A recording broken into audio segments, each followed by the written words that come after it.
हैं कि पीटीआई के दौर में टॉप ट्रेंड्स कैसे बनते थे, सब बेनकाब हो चुका है और जाली टॉप ट्रेंड्स की कहानी खुलकर सामने आ चुकी है। आखिर ये ट्रेंड्स बनते कैसे थे, किसी भी प्रोपेगेंडे को कैसे ट्रेंडिंग में लाया जाता था। चेयरमैन पीटीआई का सोशल मीडिया पर अवामी मकबूलियत का भांडा भी फूट चुका है। सोशल मीडिया टीम को कितने पैसों के एवज हायर किया जाता था और जाली ट्रेंडिंग पर आईटी और सोशल मीडिया माहिर क्या कहते हैं। नाज़रीन, पीटीआई के दौर में सोशल मीडिया पर एक मज़मूम प्रोपेगेंडा चलाया जाता था जिसमें कुछ स्पेसिफिक लोगों को और स्पेसिफिक पार्टीज को टारगेट किया जाता था और वो सब कुछ कैसे किया जाता था, कैसे लोगों को भर्ती किया जाता था, कितने पैसों के एवज भर्ती किया जाता था और ये तमाम ट्रेंड्स बनाए कैसे जाते थे। हमारे साथ मौजूद है सैयद अहमद अली, उनसे बात करेंगे। नेशनल सिक्योरिटी के एक्सपर्ट हैं वो, उनसे बात करते हैं। सर बताइएगा, बहुत शुक्रिया आपने अपना कीमती वक्त निकाला। ये बताइएगा कि सोशल मीडिया के हवाले से पीटीआई के दौर में अवामी मकबूलियत का एक बहुत बड़ा नाम था, बहुत मकबूल थे, ये ट्रेंड्स कैसे चलाए जाते थे, जरा कहानी बताइएगा।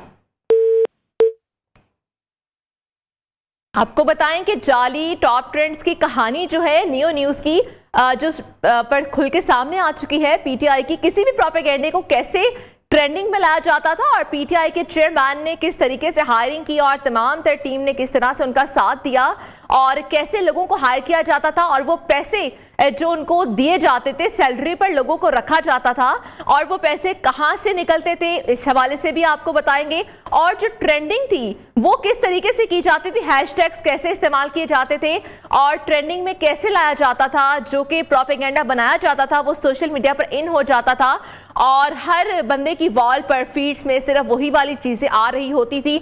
स्पेसिफिकली टारगेटिंग करके किस तरीके से ये चलाया जाता था, तमाम तर ट्रेंड जो आईटी एक्सपर्ट्स थे उनकी जानिब से क्या कहना है ये भी आपको हम बताएंगे। और ये जो सोशल मीडिया की टीम है उसको कितने पैसों के एवज हायर किया जाता था, ये तमाम तर जो स्टोरीज हैं वो नियो न्यूज से हासिल कर ली हैं और ये ट्रेंड्स कैसे बनते थे सब बेनकाब हो चुका है। जाली टॉप ट्रेंड्स की कहानी जो है वो खुलकर सामने आ चुकी है।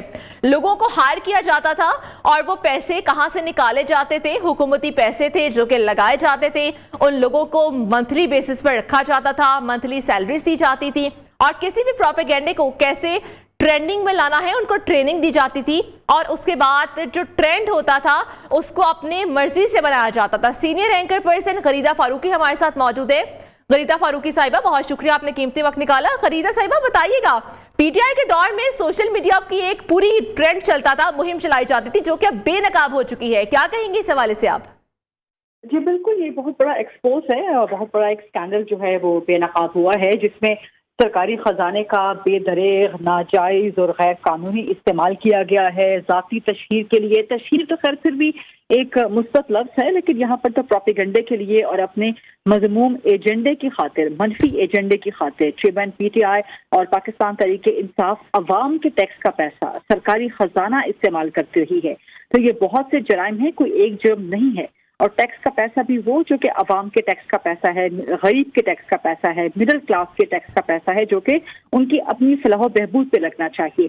आपको मालूम है कि चेयरमैन पीटीआई इमरान खान जब अपने सियासी मुखालिफिन पे तनकीद किया करते थे तो कहते थे कि जी फलां चोर है, फलां ऐसा है, फलां डाकू है या फलां टैक्स का पैसा चोरी करता है और फिर कहा करते थे कि जी क्या तुम्हारे बाप का पैसा है। तो अब चेयरमैन पीटीआई से और पीटीआई से खुद पूछना होगा, कोई तो सवाल उनसे भी करेगा ना कि क्या ये आपके बाप के टैक्स का पैसा था जो कि खैबर पख्तूनख्वा में अवाम का था, जिसको आपने अपनी जात की तशहीर के लिए और अपनी सियासी जमात के प्रोपेगेंडे और मजमूम एजेंडे के लिए आपने उसको इस्तेमाल किया।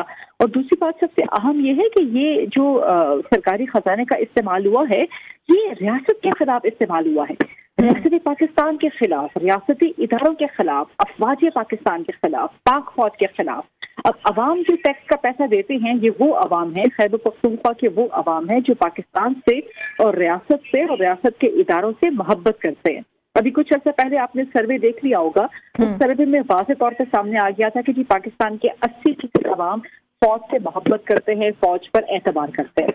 मैं समझती हूँ कि सर्वे साइज अगर बड़ा कर लिया जाता, कुछ ज्यादा लोगों को इंक्लूड किया जाता तो आपके पास 100% डेटा आता कि पाकिस्तान के तमाम अवाम, तमाम शहरी अपनी रियासत से, रियासती इदारों से, अपनी अफवाज से, खासतौर पर पाक फौज से बेइंतहा मोहब्बत करते हैं।